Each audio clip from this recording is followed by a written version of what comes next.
अस्सलामु अलैकुम वरहमतुल्लाहि वबरकातुहू। मैं आज आपको नफ़ल रोज़े के बारे में बताने जा रही हूँ। नफ़ल रोज़े की नियत अगर ये मुकर्रर करके करे कि मैं नफ़ल का रोज़ा रखता हूँ तो भी सही है, और अगर फ़कत इतनी नियत करे कि मैं रोज़ा रखता हूँ तब भी सही है। दोपहर से पहले 1 घंटा पहले तक नफ़ल रोज़े की नियत कर लेना दुरुस्त है। अगर 10 बजे तक मसलन रोज़े का इरादा न था लेकिन अभी तक कुछ खाया पिया नहीं, फिर जी में आ गया और रोज़ा रख लिया तो भी दुरुस्त है। रमज़ान शरीफ के महीने के सिवा जिस दिन चाहे नफ़ल का रोज़ा रखे, जितने ज़्यादा रोज़े रखेगा इतना ही सवाब ज़्यादा मिलेगा।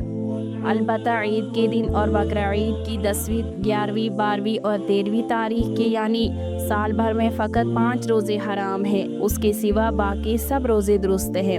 अगर कोई शख्स ईद के दिन रोज़ा रखने की मन्नत माने तब भी इस दिन का रोज़ा दुरुस्त नहीं, उसके बदले किसी और दिन रख ले।